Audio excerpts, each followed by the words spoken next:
So every morning, I'm actually giving you the how-to right now. Very simple. Okay, I don't want to lie. This isn't every morning. This is probably 3 to 4 mornings out of the week. Turn to a page, I put the date, and then I just start jotting down. It's usually 5 to 6 things of, okay, I'm really proud of myself for not binging for 3 hours on Netflix and reading my book club book. And it's a really cute story, and I'm really enjoying it.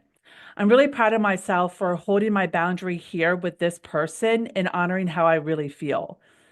It was scary, but I really honor myself and respect myself for putting up that boundary, communicating it, and sticking to it. It's not that long, but something along those lines. But I'm really proud of myself for doing that.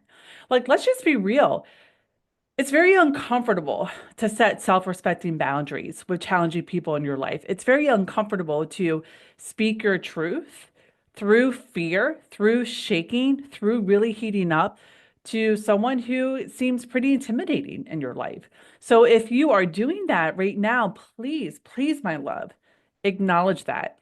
Acknowledge that in your journal, okay?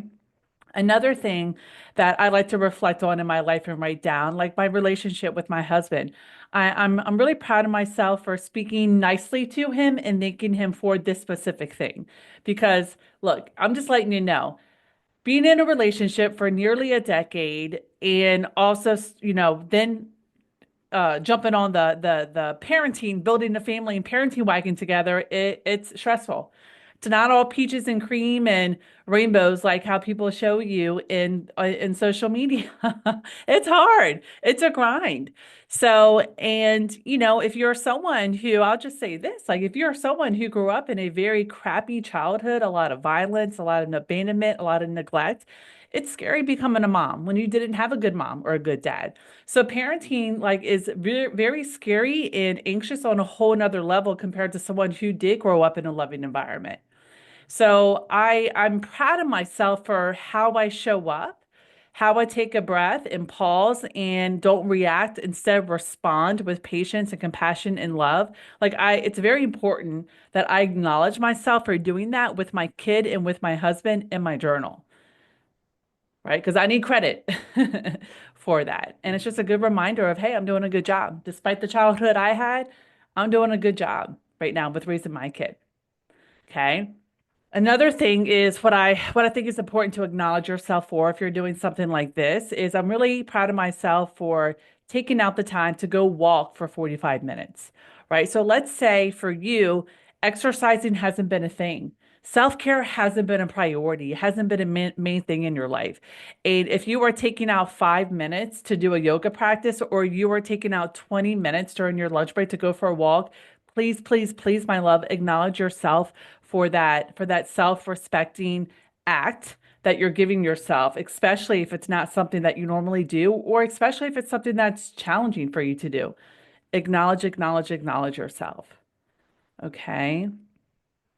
And I also think it's very important if you really want to build like your self-worth, build your self-confidence, build your belief, just say a healthier, loving, attentive relationship with your inner child and with your adult self is to also acknowledge and write down what you're looking forward to and what you're excited about. So I have some trips coming up. I have a girl trip coming up in Iceland in March, and then I'm pretty sure we're going to be doing a Netherlands in a Tuscany, Italy trip in September for a couple of weeks. So I like to remind myself of what I'm excited about and what I'm looking forward to and how I'm so grateful that I'm able and that my family are able to have these luxuries in life. Okay, because here's why.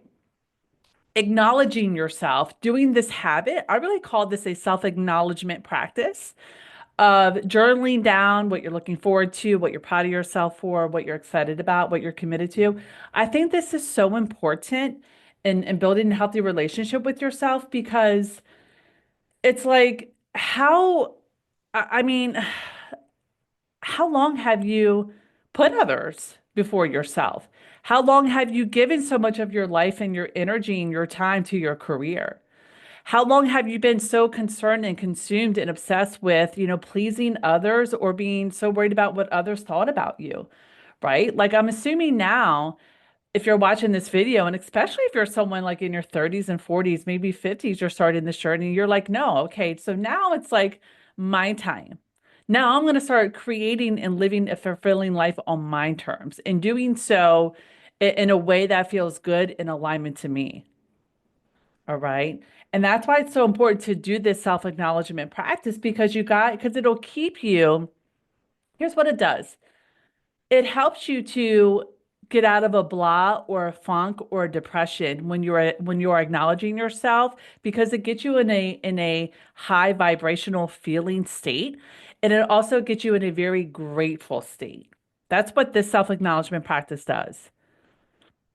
Okay. If I'm speaking your language and you're like on my wavelength, like you want to start creating a life, a fulfilling life on your terms and call in healthy love and really just start moving through life believing in yourself, okay? Respecting yourself, setting these boundaries where you need to set them, and just you're really ready to start being happy and showing up as your authentic self. This is what I teach in a Confident Woman Unleash, my signature coaching program. So if you're interested in working together beyond just watching my videos, but on a one-to-one level over the next 3 to 12 months, definitely go to my website, nikkimcmillan.com. I'll put that in the comments and do your due diligence. Read the testimonials of all my clients that I've helped over the past 7 years. You can read more about my personal experience, my professional experience. You can learn more about the actual method that I walk my clients through. And if that speaks to you, book in a free 30-minute clarity call. Let's have a conversation. Talk about where you're at, what's no longer working, and what you want to start creating. Okay? All right. I hope this was helpful. If it was, please give it a thumbs up and go ahead and check out this video here because I think this is really going to help you as well. All right, my love. See you soon.